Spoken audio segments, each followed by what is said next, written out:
You know what that means? It's time for Explain and Verify. President Cyril Ramaphosa signed into law the National Health Insurance Act.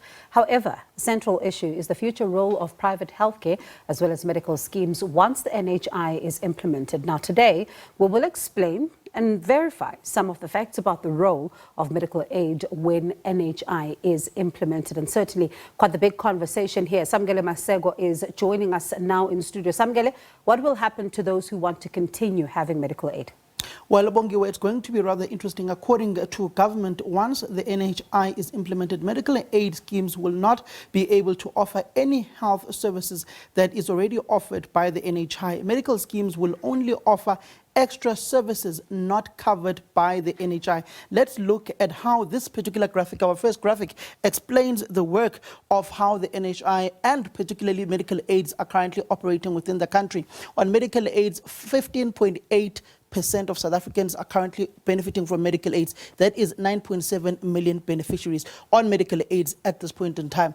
Then you look at non-beneficiaries, it is 84.2%. Bongiwe, that is 52.3 million non-beneficiaries of medical aids within the country at this point in time. The total population within South Africa is 62 million South Africans at this point in time, Bongiwe. So let me repeat that particular point. As it currently stands, this graph as it is will significantly change and tilt, because you look at this 9.7 million beneficiaries of medical aids.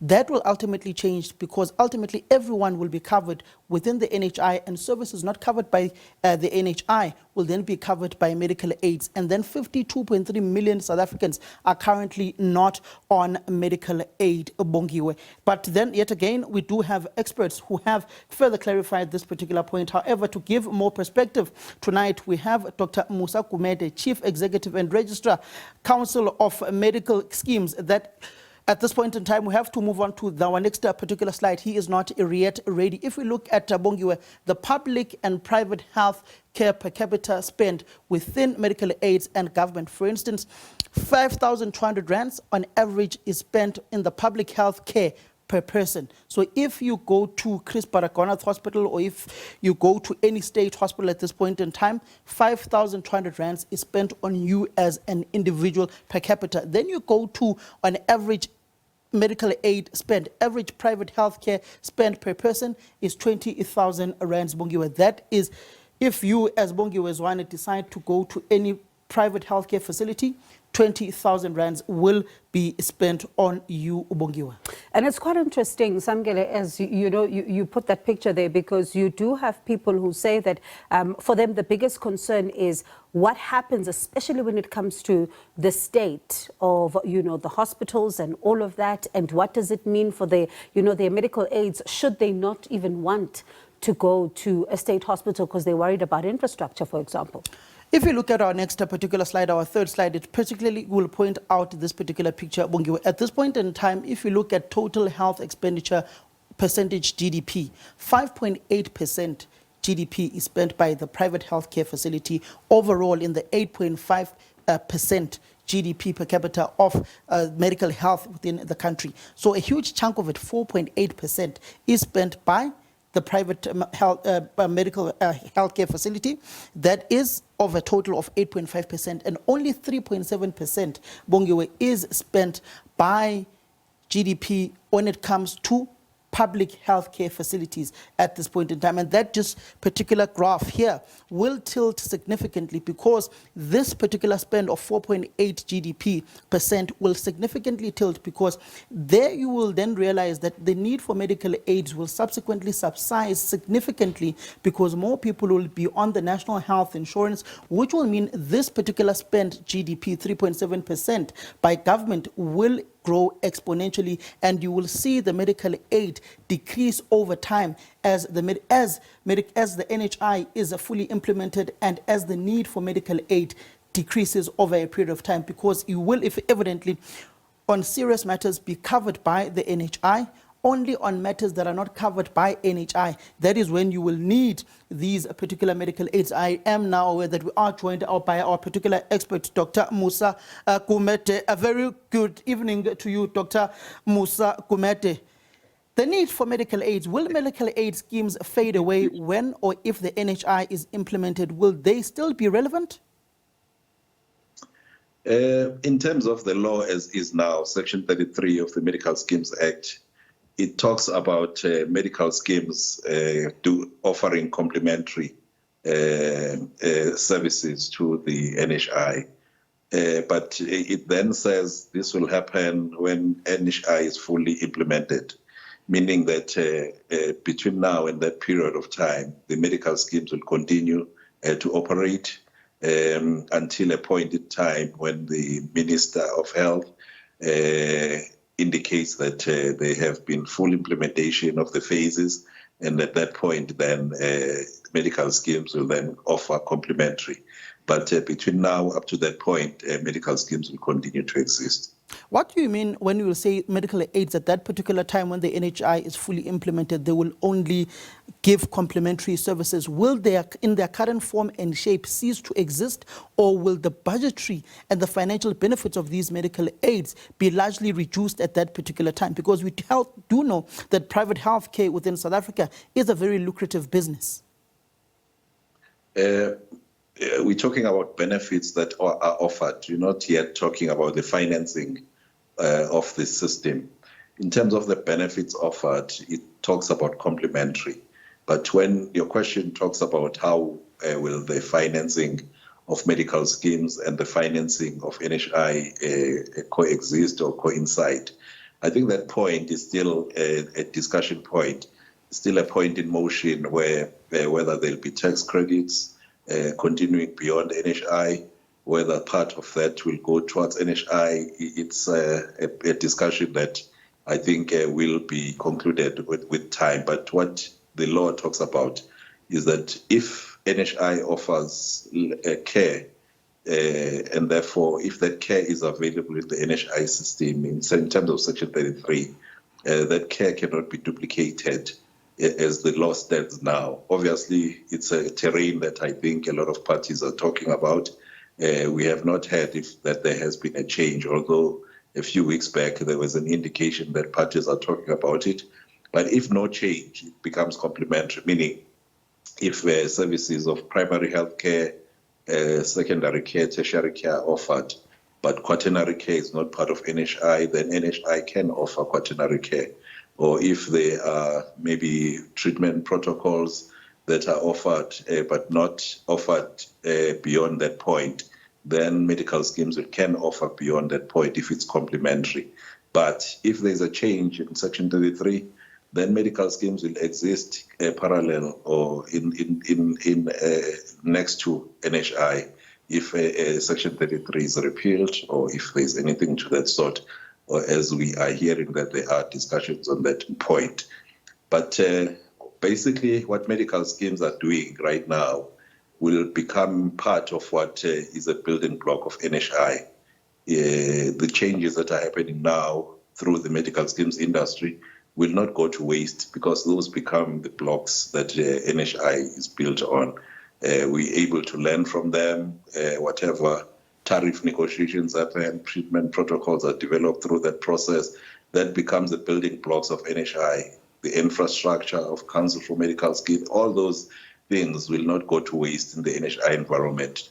Obviously, medical schemes will continue in that format.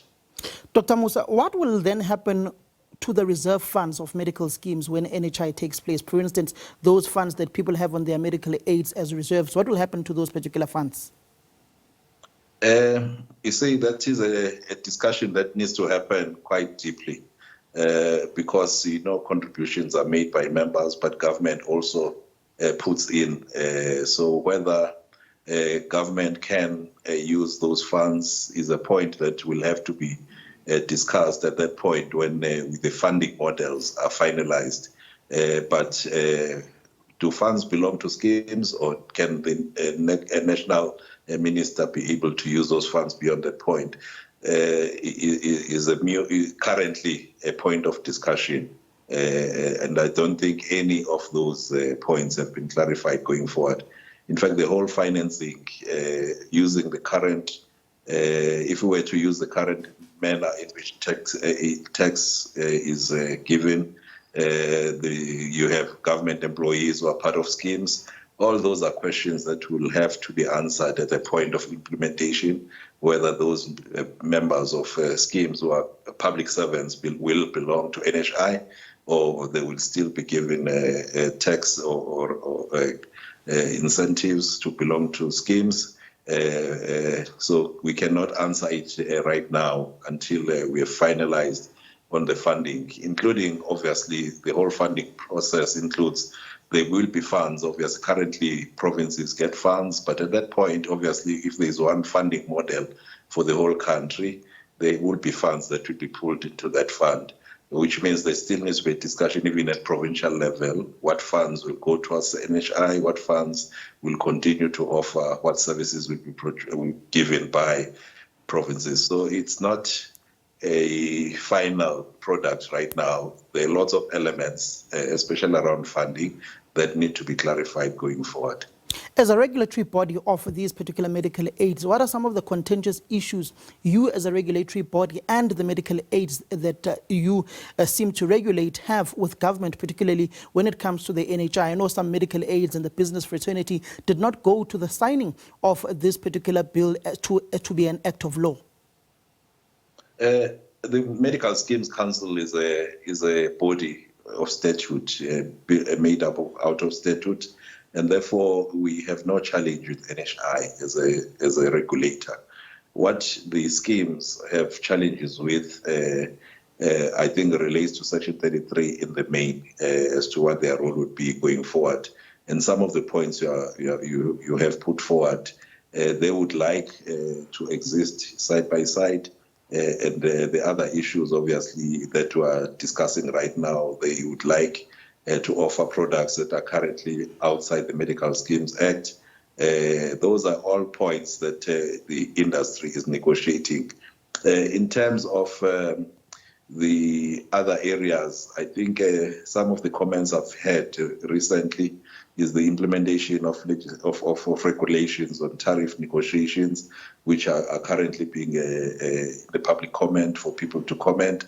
I hear people that who are against them saying that they should have been implemented in a certain way, but I'm not hearing them say they are wrong in the implementation. Obviously, it's critical that we know what the price is of medicine or tariffs are. That will assist NHI as well once we know what the base is, once we've developed treatment protocols, and once we've packaged those and we are able to know when you go to a doctor that this is what you should expect to pay. It would go a long way towards building blocks of NHI.